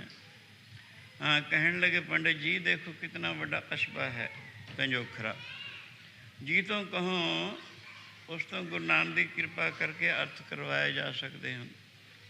ਪਿੰਡ ਵਿੱਚ ਗਿਆ, ਛੱਜੂ ਨਾਮ ਕਰਕੇ ਝੀਵਰ, ਬੋਲਾ ਵੀ ਸੀ ਔਰ ਗੂੰਗਾ ਵੀ ਸੀ। ਮੂੜ ਜਿਹਾ ਸੀ, ਉਸ ਨੂੰ ਪਕੜ ਕੇ ਲਾਇਆ। ਕਹਿਣ ਲੱਗਾ ਇਹ ਤੋਂ ਅਰਥ ਕਰਵਾਓ। ਗੁਰੂ ਜੀ ਨੇ ਆਪਣੀ ਹੱਥ ਵਿੱਚ, ਜੋ ਕਿ ਛੋਟੀ ਜਿਹੀ ਛਟੀ ਉਮਰ ਦੇ ਲਿਹਾਜ਼ 'ਤੇ ਸੀ, ਉਹ ਗੂੰਗੇ ਦੇ ਸਿਰ 'ਤੇ ਰੱਖਤੀ। ਛਟੀ ਨਹੀਂ ਰੱਖੀ, ਮਾਨੋ ਇਸ ਬਹਾਨੇ ਸਾਰੀ ਦੁਨੀਆ ਦੀ ਵਿੱਦਿਆ ਉਸਦੇ ਦਿਮਾਗ ਵਿੱਚ ਭਰਤੀ। ਹੁਣ ਇੱਧਰੋਂ ਪੰਡਤ ਸੰਸਕ੍ਰਿਤ ਸ਼ਲੋਕ ਬੋਲਦਾ ਹੈ, ਉਹ ਛੱਜੂ ਗਜ਼ਬ ਦੇ ਅਨੁਭਵੀ ਅਰਥ ਕਰਕੇ ਸੁਣਾਉਂਦਾ ਹੈ, ਜਿਸ ਨੂੰ ਸੁਣ ਕੇ ਪੰਡਤ ਦੰਗ ਰਹਿ ਜਾਂਦਾ ਹੈ। ਵਿਦਿਆ ਮਹਾਨ ਦੂਰ ਹੋ ਕੇ ਗੁਰੂ ਚਰਨੀ ਲੱਗ ਕੇ ਭਗਤੀ ਕਰਕੇ, ਸਾਧ ਸੰਗਤ ਦੀ ਸੇਵਾ ਕਰਕੇ ਮਨ ਨੂੰ ਸ਼ਾਂਤ ਪ੍ਰਾਪਤ ਕੀਤੀ। ਉੱਥੇ ਹੀ ਦੱਸਦੇ ਹਨ ਗੁਰੂ ਨਾਨਕ ਉਹ ਹੈ ਜੋ ਮੂਰਖਾਂ ਨੂੰ ਵੀ ਪੰਡਤ ਬਣਾਉਣ ਨੂੰ ਸਮਰੱਥ ਹੈ। ਜਿਹੜਾ ਮੂਰਖਾਂ ਤੋਂ ਪੰਡਤ ਬਣਾਵੇ, ਜਿਹੜਾ ਮੂਰਖਾਂ ਤੋਂ ਪੰਡਤ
ਜਿਵੇਂ 8ਵੇਂ ਗੁਰੂ ਨਾਨਕ ਨੇ ਪੰਜੋਖਰੇ ਉਸ ਗੂੰਗੇ ਤੋਂ ਗਿਆਨ ਕਰਵਾਇਆ, ਇਸੀ ਤਰ੍ਹਾਂ ਇੱਧਰ ਪਹੁੰਚੋ ਉਸ ਜੰਗਲ ਵਿੱਚ ਬਘਿਆੜ ਨੂੰ ਗੁਰੂ ਜੀ ਕਹਿੰਦੇ ਨੇ, ਭਾਈ ਮਰਦਾਨਾ ਕੁਛ ਪੁੱਛਣਾ ਚਾਹੁੰਦਾ ਹੈ, ਇਸ ਦਾ ਸੰਸਾ ਦੂਰ ਕਰ। ਉਸ ਨੂੰ ਵੀ ਮਨੁੱਖੀ ਬੋਲੀ ਬੋਲਣ ਵਿੱਚ ਤਾਕਤ ਹੋ ਆਈ। ਬਘਿਆੜ ਕਹਿੰਦਾ, ਭਾਈ ਮਰਦਾਨਾ ਮੈਂ 8 ਦਿਨ ਦਾ ਭੁੱਖਾ ਹਾਂ। 8 ਦਿਨ ਹੋ ਗਏ ਮੈਨੂੰ ਕੁਛ ਖਾਣ ਵਾਸਤੇ ਨਹੀਂ ਮਿਲਿਆ। ਕਿਸੇ ਵਾਸਤੇ 8 ਦਿਨ ਦੀ ਭੁੱਖ ਕੈਸੀ ਦੁਖਦਾਈ ਹੁੰਦੀ ਹੈ, ਫਿਰ ਤਾਮਸੀ ਜੋਨੀ ਦੇ ਜਾਨਵਰਾਂ ਵਾਸਤੇ ਤਾਂ ਬਹੁਤੀ ਹੀ ਹੁੰਦੀ ਹੈ। ਜਿਸ ਵਕਤ ਮੈਂ ਦੂਰੋਂ ਇਸ ਮੁਰਦੇ ਨੂੰ ਵੇਖਿਆ, ਚਿੱਤ ਵਿੱਚ ਬੜੀ ਖੁਸ਼ੀ ਹੋਈ ਵੀ ਇਸ ਨੂੰ ਖਾ ਕੇ 8 ਦਿਨ ਦੀ ਭੁੱਖ ਦੂਰ ਕਰੂੰਗਾ। ਪਰ ਤੂੰ ਰਬਾਬ ਵਜਾਉਂਦਾ ਸੈਂ, ਗੁਰੂ ਬਾਬਾ ਜੀ ਦੇ ਪਵਿੱਤਰ ਗਲੇ ਤੋਂ ਸ਼ਬਦ ਦਾ ਉਚਾਰਨ ਹੁੰਦਾ ਸੀ। ਦੂਰੋਂ ਉਹ ਸ਼ਬਦ ਮੇਰੇ ਕੰਨ ਦੁਆਰ ਹੋ ਕੇ ਹਿਰਦੇ ਵਿੱਚ ਪਹੁੰਚਿਆ, ਮੇਰੇ ਹਿਰਦੇ ਨੂੰ ਪਵਿੱਤਰ ਕਰ ਗਿਆ, ਜਿਸ ਕਰਕੇ ਮੈਨੂੰ ਇਤਨਾ ਇਲਮ ਹੋ ਗਿਆ, ਇਤਨਾ ਗਿਆਨ ਹੋ ਗਿਆ, ਇਤਨੀ ਸਮਝ ਆ ਗਈ ਇਹ ਮੁਰਦਾ ਆਪਣੀ ਜ਼ਿੰਦਗੀ ਵਿੱਚ ਕਿਹੋ ਜਿਹਾ ਸੀ, ਨਾਸਤਿਕ ਜਾਂ ਕਿ ਆਸਤਿਕ। 2 ਕਿਸਮ ਦੇ ਲੋਕ, ਰੱਬ ਦੀ ਹਸਤੀ ਤੋਂ ਮੁਨਕਰ ਜਿਹੜੇ ਹਨ ਉਹਨਾਂ ਨੂੰ ਨਾਸਤਿਕ ਕਹਿੰਦੇ ਹਨ, ਰੱਬ ਦੀ ਹਸਤੀ 'ਤੇ ਵਿਸ਼ਵਾਸ ਰੱਖਣ ਵਾਲੇ ਉਹਨਾਂ ਨੂੰ ਆਸਤਿਕ ਕਹਿੰਦੇ ਹਨ। ਭਾਵੇਂ ਇਹ ਦੋਵੇਂ ਖਿਆਲ ਹਨ, ਖਿਆਲਾਂ ਦੇ ਅਨੁਸਾਰ ਹੀ ਇਨਸਾਨ ਦਾ ਜੀਵਨ ਹੈ, ਉਸ ਦੇ ਅਨੁਸਾਰ ਹੀ ਫਲ ਮਿਲਣਾ ਹੈ, ਉਸ ਦੇ ਅਨੁਸਾਰ ਹੀ ਸੁਖ ਜਾਂ ਦੁੱਖ ਦੀ ਪ੍ਰਾਪਤੀ ਹੁੰਦੀ ਹੈ। ਇਸ ਕਰਕੇ ਜਿਹੜੇ ਨਾਸਤਿਕ ਖਿਆਲਾਤ ਹਨ ਇਹ ਗਲਤ ਹਨ। ਰੱਬ ਹੈ ਨਹੀਂ। ਐਡੀ ਵੱਡੀ ਸ੍ਰਿਸ਼ਟੀ ਭਲਾ ਦੱਸੋ ਕਿਹਨੇ ਰਚੀ? ਆਪਣੇ ਆਪ ਹੀ ਰਚੀ ਗਈ। ਜੇ ਕੋਈ ਕਹੇ ਇਹ ਮਕਾਨ ਜਾਂ ਸ਼ਹਿਰ ਪਿੰਡ ਇਹ ਮਿਸਤਰੀਆਂ ਨੇ ਕਾਰੀਗਰਾਂ ਨੇ ਬਣਾਏ। ਕਾਰੀਗਰ ਕਿਹਨੇ ਬਣਾਏ? ਕਾਰੀਗਰ ਦੱਸੋ ਕਿਹਨੇ ਬਣਾਇਆ? ਉਹ ਵੀ ਆਪ ਹੀ ਨਹੀਂ ਬਣੇ, ਉਹਦਾ ਕਰਤਾ ਪਰਮਾਤਮਾ। ਇਹਨੇ ਪ੍ਰਗੰਦਾ ਖਿਆਲ ਹੋਣ ਕਰਕੇ ਬੁਰਾਈਆਂ ਵਿੱਚ ਲੱਗ ਕੇ ਕਹਿਣ ਲੱਗ ਪੈਂਦਾ ਰੱਬ ਹੈ ਨਹੀਂ, ਹਿਸਾਬ ਕਿਤਾਬ ਮੰਗਣ ਵਾਲਾ ਕੋਈ ਹੈ ਨਹੀਂ। ਇਹ ਜਿਹੇ ਖਿਆਲ ਇਹਦੇ ਚਿੱਤ ਵਿੱਚ ਆ ਬਹਿੰਦੇ ਹਨ, ਉਹਨਾਂ ਨੂੰ ਨਾਸਤਕ ਕਹਿੰਦੇ ਹਨ। ਸੋ ਉਹ ਕਹਿੰਦਾ ਹੈ ਬਘਿਆੜ ਭਾਈ ਮਰਦਾਨਾ, ਇਹ ਮੁਰਦਾ ਆਪਣੀ ਜ਼ਿੰਦਗੀ ਵਿੱਚ ਨਾਸਤਕ ਰਿਹਾ ਹੈ। ਇਸਨੇ ਰੱਬ ਦੀ ਹਸਤੀ 'ਤੇ ਕਦੇ ਵੀ ਵਿਸ਼ਵਾਸ ਨਹੀਂ ਲਿਆਂਦਾ। ਇਹ ਜਾਣ ਕੇ ਨਾਸਤਕ ਸਾਰੇ ਪਾਪਾਂ ਦੀ ਮਾਂ ਹੈ। ਪਹਿਲੇ ਹੀ ਪਿਛਲੇ ਪਾਪ ਕਰਮਾਂ ਦਾ ਫਲ ਮੈਂ ਇਸ ਨਿਸ਼ਚਿਤ ਜੋਨੀ ਬਘਿਆੜ ਜੋਨੀ ਵਿੱਚ ਫਿਰ ਰਿਹਾ ਹਾਂ। ਜੇਕਰ ਇਹ ਜਿਹੇ ਪਾਪੀ ਪੁਰਸ਼ ਦਾ ਮਾਸ ਖਾ ਲਿਆ, ਮੇਰੇ ਵਾਸਤੇ ਕੋਈ ਇਦੋਂ ਵੀ ਨਿਸ਼ਚਿਤ ਜੋਨੀ ਨਾ ਪ੍ਰਾਪਤ ਹੋਵੇ। ਇਹ ਜਾਣ ਕੇ ਮੈਂ ਛੋੜ ਦਿੱਤਾ। ਫਿਰ ਚੂੰਕਿ ਭੁੱਖ ਡਾਢੀ ਲੱਗੀ ਸੀ, 5-4 ਕਦਮ ਜਾ ਕੇ ਖਿਆਲ ਆਇਆ ਵੀ ਕੋਈ ਅੰਗ ਪਵਿੱਤਰ ਹੋਣਾ ਹੈ। ਦੇਖੀਏ ਥੋੜ੍ਹਾ ਬਹੁਤਾ ਖਾ ਕੇ ਥੋੜ੍ਹੀ ਬਹੁਤੀ ਭੁੱਖਤਾ ਦੂਰ ਕਰਾਂ। ਕਿਤੇ ਪੈਰਾਂ ਨਾਲ ਚੱਲ ਕੇ ਸਤਸੰਗ ਵੀ ਚਲਿਆ ਗਿਆ ਹੋਣਾ, ਹੱਥੀਂ ਕਿਤੇ ਸੇਵਾ ਜਾਂ ਦਾਨ ਆਦਿ ਕਰ ਬੈਠਾ ਹੋਣਾ ਹੈ। ਇਸੀ ਤਰ੍ਹਾਂ ਸਾਰੇ ਅੰਗ ਸੁੰਘੇ, ਹੋਰ ਨਹੀਂ ਜੇ ਕਿਸੇ ਮਹਾਂਪੁਰਖ ਦੀ ਚਰਨ ਧੂੜੀ ਇਹਦੇ ਸਰੀਰ 'ਤੇ ਪੈ ਗਈ ਵੀ ਕੋਈ ਅੰਗ ਪਵਿੱਤਰ ਹੋਵੇ, ਇਉਂ ਖਾ ਕੇ ਦੂਰ ਕਰਾਂ। ਪਰ ਭਾਈ ਮਰਦਾਨਾ ਉੱਕਾ ਹੀ ਕੋਰਾ ਸੀ, ਇਸ ਕਰਕੇ ਮੈਂ ਇਸ ਨੂੰ ਛੱਡ ਦਿੱਤਾ। ਕਿਉਂਕਿ ਪਹਿਲੇ ਹੀ ਪਰਮੇਸ਼ਰ ਨੇ ਰੱਬੀ ਗੁਨਾਹਗਾਰਾਂ ਵਾਸਤੇ 84 ਨਰਕ ਛੋਟੇ ਵੱਡੇ, 18 ਵੱਡੇ ਵੱਡੇ ਬਣਾਏ ਹੋਏ ਹਨ। ਮੈਂ ਜਾਣਿਆ ਵੀ ਜੇਕਰ ਇਹੋ ਜਿਹੇ ਪਾਪੀ ਪੁਰਸ਼ ਦਾ ਮਾਂਸ ਖਾ ਲਿਆ, ਕਿਤੇ ਮੇਰੇ ਵਾਸਤੇ ਨਵੀਂ ਨਰਕ ਨਾ ਤਿਆਰ ਹੋਵੇ। ਇਹ ਜਾਣ ਕੇ ਮੈਂ ਇਸ ਨੂੰ ਛੱਡਤਾ। ਭੁੱਖ ਤਾਂ ਡਾਢੀ ਲੱਗੀ ਹੋਈ ਹੈ। ਐਨੀ ਗੱਲ ਜਦੋਂ ਉਸਨੇ ਕਹੀ ਤੇ ਗੁਰੂ ਬਾਬਾ ਜੀ ਮੁਸਕਰਾ ਕੇ ਕਹਿੰਦੇ, ਮਰਦਾਨਿਆਂ ਸੁਣ ਲਿਆ। ਉਹ ਭਗਤਹੀਨ ਪੁਰਸ਼ਾਂ ਨੂੰ ਇਹੋ ਜਿਹੇ ਤਾਮਸੀ ਜੋਨੀ ਦੇ ਜਾਨਵਰ ਵੀ ਕਿਹੋ ਜਿਹਾ ਬੁਰਾ ਸਮਝਦੇ ਹਨ। ਰਬਾਬ ਉਠਾ, ਮਰਦਾਨੇ ਨੇ ਰਬਾਬ ਉਠਾਇਆ। ਹਜ਼ੂਰ ਨੇ ਐਸੇ ਉਚਾਰਨ ਕੀਤਾ, ਕਾਹੇ ਜਗ ਆਏ ਨੇ ਭਗਤੀ ਤੋਂ ਹੀਣੇ, ਕਾਹੇ ਜਗ ਆਏ ਨੇ ਭਗਤੀ ਤੋਂ ਹੀਣੇ, ਜਿਹੜੇ ਕਾਹੇ ਜਗ ਆਏ ਨੇ ਭਗਤੀ ਤੋਂ ਹੀਣੇ, ਕਾਹੇ ਜਗ ਆਏ ਨੇ ਭਗਤੀ ਤੋਂ ਹੀਣੇ।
भगतहीन काहे जग आया, पूरे गुर की सेव न कीनी, बिरथा जन्म गवाया। भगतहीन पुरुष क्यों मनुखा दे धार के दुनिया ते आया, जिसने पूरे गुरु की सेवा नहीं की, वाहिगुरू की भगती नहीं की, ਉਹਦਾ ਮਨੁੱਖਾ ਸਰੀਰ ਧਾਰਨ ਕੀਤਾ। ਇਉਂ ਸਮਝੋ ਜਿਵੇਂ ਕਿਸੇ ਬੱਕਰੀ ਦੇ ਗਲ ਵਿੱਚ 2 ਥਣ ਹੁੰਦੇ ਹਨ, ਉਹਨਾਂ ਵਿੱਚ ਦੁੱਧ ਨਹੀਂ ਹੁੰਦਾ, ਦੁੱਧ ਤੋਂ ਬਿਨਾਂ ਉਹਨਾਂ ਦਾ ਹੋਣਾ ਬੇਅਰਥ ਮੰਨਿਆ। ਇਸੀ ਤਰ੍ਹਾਂ ਹੀ ਮਨੁੱਖਾ ਦੇ ਧਾਰੀ ਵਾਹਿਗੁਰੂ ਦੀ ਭਗਤੀ ਗੁਰੂ ਸੇਵਾ ਤੋਂ ਬਿਨਾਂ ਬੇਅਰਥ ਹੈ। ਗੁਰੂ ਜੀ ਮਰਦਾਨੇ ਨੂੰ ਖੋਲ੍ਹ ਕੇ ਦੱਸਦੇ ਹਨ, ਮਰਦਾਨਿਆਂ, ਜਿਨ੍ਹਾਂ ਪੈਰਾਂ ਨਾਲ ਚੱਲ ਕੇ ਇਹ ਸਤਸੰਗ ਵਿੱਚ ਨਹੀਂ ਜਾਂਦਾ ਬਲਕਿ ਬੁਰੇ ਥਾਵੀਂ ਜਾਂਦਾ ਹੈ, ਉਹਨਾਂ ਪੈਰਾਂ ਨਾਲੋਂ ਦਰਖਤਾਂ ਦੀਆਂ ਜੜ੍ਹਾਂ ਅੱਛੀਆਂ ਸਮਝੋ। ਜਿਨ੍ਹਾਂ ਹੱਥਾਂ ਦੇ ਨਾਲ ਗੁਰੂ ਸੰਗਤ ਦੀ ਟਹਿਲ ਸੇਵਾ ਜਾਂ ਦਾਨ ਆਦਿਕ ਨਹੀਂ ਕਰਦਾ, ਉਹਨਾਂ ਹੱਥਾਂ ਨਾਲੋਂ ਬਲਕਿ ਬੁਰਾਈਆਂ ਕਰਦਾ ਹੈ, ਉਹਨਾਂ ਹੱਥਾਂ ਨਾਲੋਂ ਦਰਖਤਾਂ ਦੀਆਂ ਟਾਹਣੀਆਂ ਚੰਗੀਆਂ ਹਨ। ਜਿਨ੍ਹਾਂ ਕੰਨਾਂ ਕਰਕੇ ਨਿੰਦਿਆ ਚੁਗਲੀ ਝੂਠ ਮੂਠ ਕਿਚ ਪਿਚ ਤਾਂ ਦਿਨ ਰਾਤ ਸੁਣਦਾ ਹੈ, ਪਰ ਵਾਹਿਗੁਰੂ ਦਾ ਜਸ ਪ੍ਰੇਮ ਨਾਲ ਨਹੀਂ ਸੁਣਦਾ, ਉਹਨਾਂ ਕੰਨਾਂ ਨਾਲੋਂ ਸੱਪਾਂ ਦੇ ਰਹਿਣ ਦੀਆਂ ਵਰਮੀਆਂ ਚੰਗੀਆਂ। ਜਿਨ੍ਹਾਂ ਨੇਤਰਾਂ ਕਰਕੇ ਖੋਟੀ ਨਿਗਾਹੀ ਤਾਂ ਦੇਖਦਾ ਹੈ, ਪਰ ਪਿਆਰ ਨਾਲ ਗੁਰੂ ਸਵਾਰਾਂ ਦੇ ਦਰਸ਼ਨ ਨਹੀਂ ਕਰਦਾ, ਉਹਨਾਂ ਅੱਖਾਂ ਨਾਲੋਂ ਮੋਰ ਦੇ ਖੰਭਾਂ 'ਤੇ ਟਿੱਕੀਆਂ ਭਲੀਆਂ। ਜਿਸ ਜ਼ੁਬਾਨ ਦੇ ਨਾਲ ਨਿੰਦਿਆ ਚੁਗਲੀ ਝੂਠ ਮੂਠ ਕਿਚ ਪਿਚ ਤਾਂ ਦਿਨ ਰਾਤ ਬੋਲਦਾ ਹੈ, ਪਰ ਵਾਹਿਗੁਰੂ ਦਾ ਜਸ ਨਹੀਂ ਕਰਦਾ, ਉਹ ਜ਼ੁਬਾਨ ਦੇ ਨਾਲੋਂ ਡੱਡੂ ਦੀ ਮੇਂਢਕ ਦੀ ਜ਼ੁਬਾਨ ਚੰਗੀ ਹੈ। ਜਿਹੜਾ ਸਿਰ ਭਾਵੇਂ ਹੀਰੇ ਲਾਲ ਜਵਾਹਰ ਆਦਿ ਦੇ ਮੁਕਟਾਂ ਦੇ ਸੰਯੁਕਤ ਵੀ ਕਿਉਂ ਨਾ ਹੋਵੇ, ਵਾਹਿਗੁਰੂ ਦੀ ਭਗਤੀ ਤੋਂ ਯਾਨੀ ਨਮਸਕਾਰ ਭਗਤੀ ਤੋਂ ਹੀਣਾ ਹੈ, ਉਹ ਸਿਰ ਭਾਰ ਰੂਪ ਹੈ। ਜਿਸ ਹਿਰਦੇ ਦੇ ਵਿੱਚ ਰੱਬ ਦਾ ਵਾਸਾ ਨਹੀਂ, ਉਹ ਪੱਥਰ 'ਤੇ ਛੂਹਣ ਹੈ। ਇਸ ਕਰਕੇ ਸਾਰਾ ਸਰੀਰ ਹੀ ਵਾਹਿਗੁਰੂ ਦੀ ਭਗਤੀ ਤੋਂ ਬਿਨਾਂ ਬੇਅਰਥ ਹੈ। ਇਸ ਕਰਕੇ ਗੁਰੂ ਜੀ ਕਹਿੰਦੇ ਨੇ, ਆਵਨੇ ਆਏ ਸਿਸ਼ਟ ਮੇਂ ਬਿਨ ਬੂਝੇ ਅਸੂਠ ਹੋ। ਮਨੁੱਖਾ ਦੇ ਧਾਰ ਕੇ ਸੰਸਾਰ 'ਤੇ ਆਤ ਆਏ, ਬਲਕਿ ਹੈਵਾਨ ਹੀ ਨਹੀਂ ਮਰੇ ਹੋਏ ਹੈਵਾਨਾਂ ਦੀ ਤੁਲ ਹਨ ਉਹ ਲੋਕ। ਹਾਂ, ਗੁਰੂ ਨੌਵੇਂ ਪਾਤਸ਼ਾਹ ਕਹਿੰਦੇ ਨੇ, ਏਕ ਭਗਤ ਭਗਵਾਨ ਜੇ ਪ੍ਰਾਨੀ ਕੇ ਨਾਹੇ ਮਨ, ਜੈਸੇ ਸ਼ੂਕਰ ਸਵਾਨ ਨਾਨਕ ਮਾਨੋ ਤਾਹੇ ਤਨ। ਵਾਹਿਗੁਰੂ ਦੀ ਭਗਤੀ ਜਿਸ ਪ੍ਰਾਨੀ ਦੇ ਮਨ ਵਿੱਚ ਨਹੀਂ, ਉਹਦਾ ਸਰੀਰ ਸ਼ੂਕਰ ਸੂਰ ਸਵਾਨ ਕੀਏ ਕੁੱਕਰ ਦੀ ਨਹੀਂ ਸਮਝੋ। ਸੋ ਵਿਅਰਥ ਹੈ ਤਾਂ ਤੇ ਮਾਨੁਖ ਤਨ ਧਾਰਨ ਦਾ ਪਰਮ ਪ੍ਰਯੋਜਨ ਵਾਹਿਗੁਰੂ ਦੀ ਭਗਤੀ ਸੇਵਾ ਆਦਿ ਹੈ।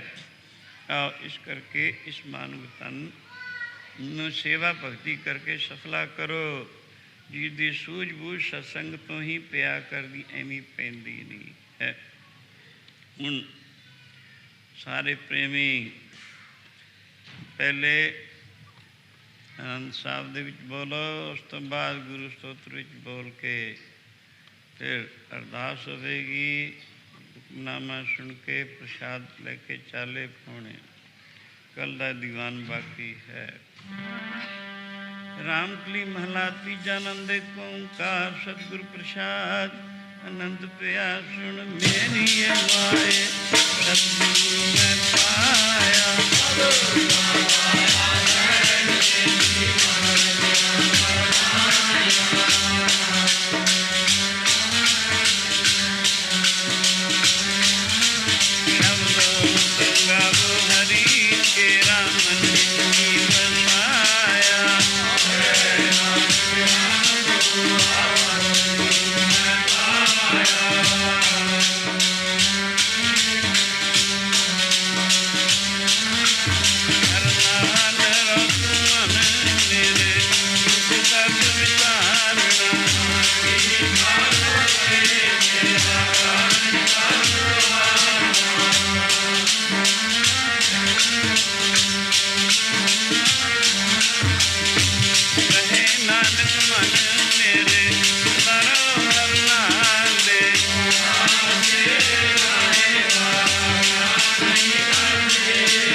धन है गुरु नानक साहिब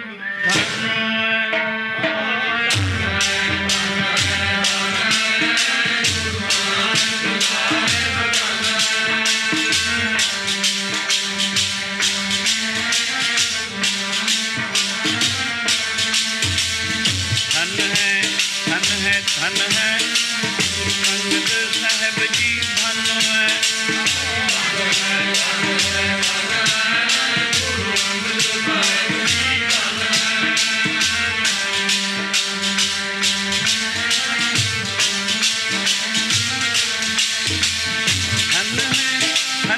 धन है अमरदास जी धन है।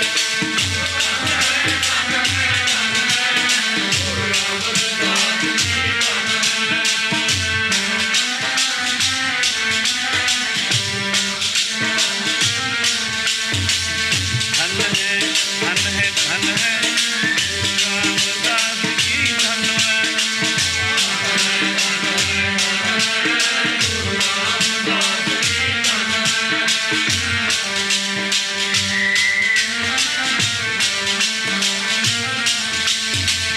धन है अर्जुन साहिब धन है।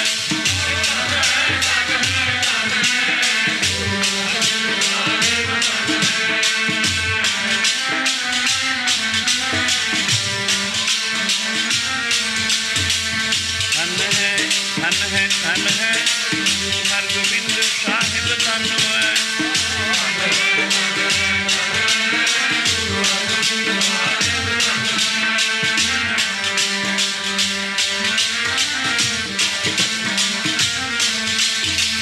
धन है श्री हरराय जी धन है।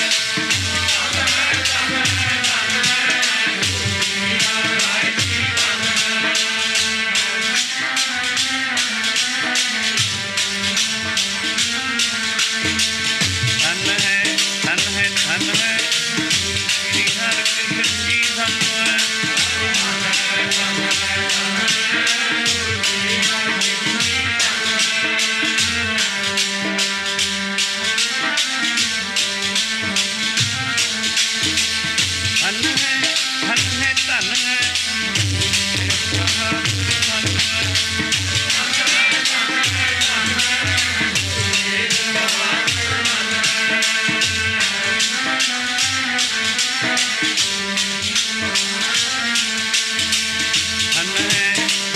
धन है गोविंद सिंह जी धन है।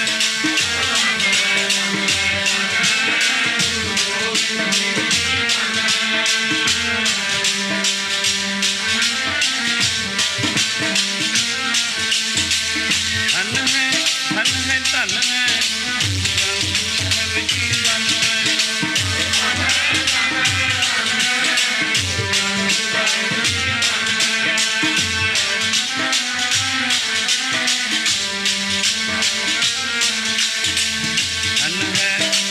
धन है मेरा धन है।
अमरदास रामदासे होई सहाय। अर्जन हर गोबिंद नू सिमरो श्री हर राय। श्री हर कृष्ण ध्याईए जिस डिठे सब दुख जाए। तेग बहादुर सिमरिए कर नौ निध आवे धाए। सब थाई होए सहाय।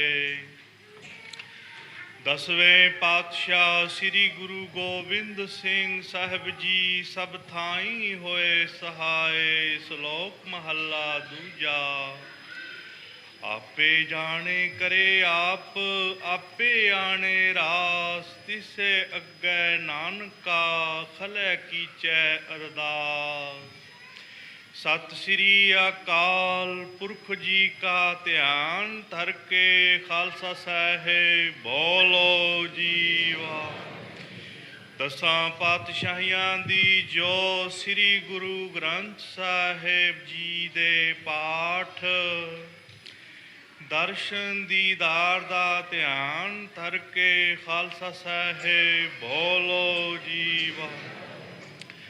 चार साहिबजादे पंज प्यारे 40 मुक्ते पंजां तख्तां सरबत गुरद्वारियां दा ध्यान धर के खालसा साहिब बोलो जी।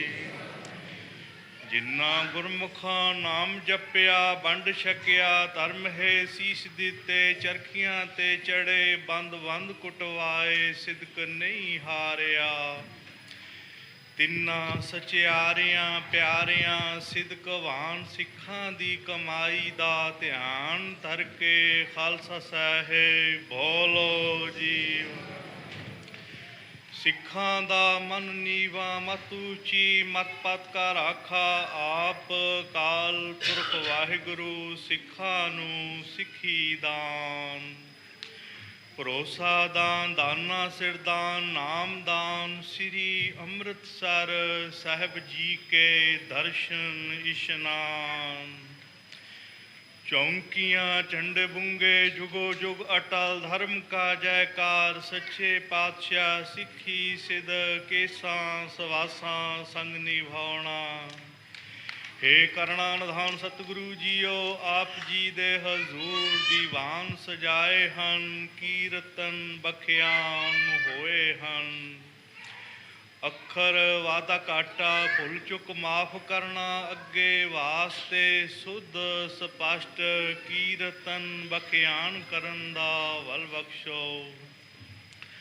ਹੇ ਮਿਹਰਬਾਨ, ਗੁਰਬਾਣੀ ਦੁਆਰਾ ਵਿਚਾਰਾਂ ਕੀਤੀਆਂ ਹਨ, ਇਹਨਾਂ ਦਾ ਪ੍ਰਭਾਵ ਸਾਡੇ ਕਲਯੁਗੀ ਜੀਵਾਂ ਦੇ ਹਿਰਦਿਆਂ 'ਤੇ ਵਸਾਓ। ਆਈ ਸੰਗਤ ਦੀ ਹਾਜ਼ਰੀ ਆਪ ਜੀ ਦੇ ਦਰ 'ਤੇ ਪ੍ਰਵਾਨ ਕਰੋ। ਨਾਮਦਾਨ, ਸਿੱਖੀ ਦਾਨ, ਭਰੋਸਾ ਬਖਸ਼ੋ। ਆਪ ਜੀ ਦੇ ਹਜ਼ੂਰ ਕੜਾ ਪ੍ਰਸ਼ਾਦੀ ਦੇਗ ਹਾਜ਼ਰ ਹੈ, ਆਪ ਜੀ ਭੋਗ ਲਾਓ। ਸੀਧ ਪ੍ਰਸ਼ਾਦ ਸਾਧ ਸੰਗਤ ਕੋ ਮਿਲੇ। ਕਾਮ, ਕ੍ਰੋਧ, ਲੋਭ, ਮੋਹ, ਹੰਕਾਰ ਆਦਿਕ ਤੋਂ ਬਚਾ ਕੇ ਆਪ ਜੀ ਦੇ ਪਵਿੱਤਰ ਚਰਨ ਕਮਲਾਂ ਦੀ ਪ੍ਰੀਤ ਬਖਸ਼ੋ।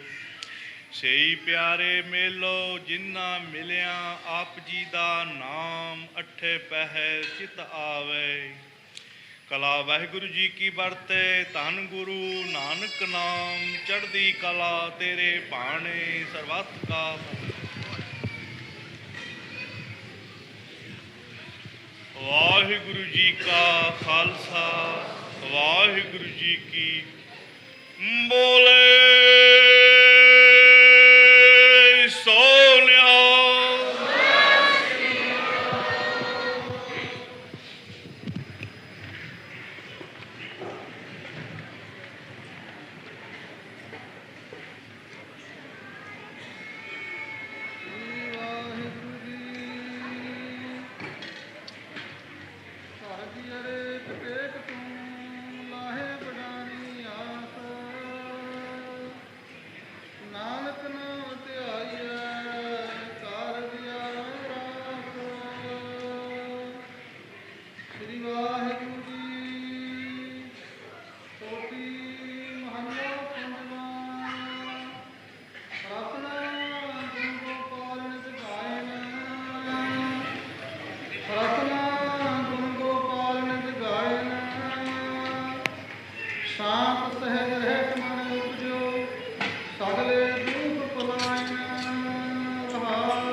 ਖੋਜਿਤ ਤਤ ਵਿਚਾਰਿਓ, ਦਾਸ ਗੋਬਿੰਦ ਪਰਾਇਣ।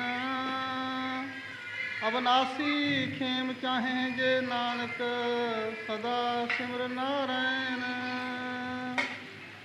ਖੋਜਿਤ ਤਤ ਵਿਚਾਰਿਓ, ਦਾਸ ਗੋਬਿੰਦ ਪਰਾਇਣ।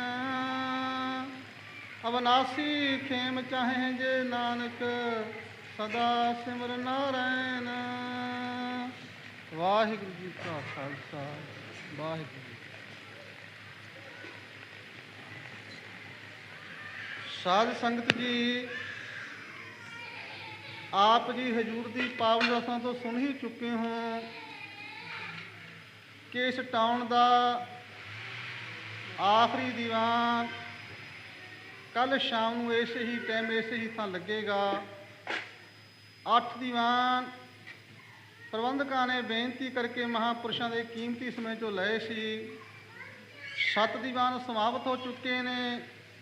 8ਵਾਂ ਦੀਵਾਨ ਕੱਲ੍ਹ ਸਮੇਂ ਸਿਰ ਪੁੱਜ ਕਰਕੇ ਸਰਵਣ ਕਰੋ। ਉਸ ਤੋਂ ਅਗਲਾ ਪਰਸੋਂ ਦਾ ਦੀਵਾਨ ਇੱਕ ਕੇਵਲ 26 ਤਾਰੀਖ ਵੀਰਵਾਰ ਨੂੰ ਬੈਡਫੋਰਡ ਲੱਗੇਗਾ। ਉਪਰੰਤ 3 ਦੀਵਾਨ 27, 28, 29 ਲੂਟਨ ਦੇ ਪ੍ਰੇਮੀਆਂ ਨੇ ਬੇਨਤੀ ਕਰਕੇ ਮਹਾਂਪੁਰਸ਼ਾਂ ਦੇ ਚਰਨਾਂ ਵਿੱਚ ਲੈ ਲਏ ਨੇ। ਸੰਡੇ ਐਤਵਾਰ ਨੂੰ ਅੰਮ੍ਰਿਤ ਵੇਲੇ ਦੀ ਕੁਰਸੀ ਵੀ ਲੂਟਨ ਲੱਗੇਗੀ ਅਤੇ ਇੱਥੋਂ ਦੇ ਪ੍ਰੇਮੀ ਜੋ ਨਿੱਤਾ ਪ੍ਰਤੀ ਪੁੱਜਦੇ ਨੇ, ਰੋਜ਼ ਹੀ ਬੇਨਤੀਆਂ ਕੀਤੀਆਂ ਜਾਂਦੀਆਂ ਨੇ ਕਿ ਆਖਰੀ ਦਿਨ ਅੰਮ੍ਰਿਤ ਪ੍ਰਚਾਰ ਹੋਵੇਗਾ। ਬਹੁਤ ਸਾਰੇ ਪ੍ਰੇਮੀਆਂ ਦੇ ਨਾਂ ਆ ਚੁੱਕੇ ਨੇ। ਬਾਕੀ ਨਾਮ ਲਿਖਾਉਣ ਦੀ ਕੋਸ਼ਿਸ਼ ਕਰੋ, ਗੁਰੂ ਕੇ ਜਹਾਜ਼ੇ ਚੜ੍ਹੋ। ਕੱਲ੍ਹ ਸ਼ਾਮ ਦੇ ਦੀਵਾਨ ਵਿੱਚ ਜਗ੍ਹਾ, ਤਾਰੀਖ ਅਤੇ ਸਮਾਂ ਦੱਸਿਆ ਜਾਵੇਗਾ। ਐਤਵਾਰ ਜਾਂ ਉਦੋਂ ਪਹਿਲਾਂ ਸ਼ਨੀਵਾਰ ਨੂੰ ਮਹਾਂਪੁਰਸ਼ਾਂ ਦੇ ਪਾਸ ਪ੍ਰੇਮੀ ਬੇਨਤੀ ਕਰਕੇ ਸਮਾਂ ਪ੍ਰਵਾਨ ਕਰ ਲੈਣਗੇ ਤਾਂ ਕਿ ਛੁੱਟੀ ਵਾਲੇ ਦਿਨ ਹੀ ਤੁਹਾਨੂੰ ਗੁਰੂ ਕੇ ਜਹਾਜ਼ੇ ਚੜਾਇਆ ਜਾਵੇ। ਸਮੇਂ ਸਿਰ ਪੁੱਜ ਕੇ ਲਾਭ ਪ੍ਰਾਪਤ ਕਰੋ। ਵਾਹਿਗੁਰੂ ਜੀ ਕਾ ਖਾਲਸਾ, ਵਾਹਿਗੁਰੂ ਜੀ ਕੀ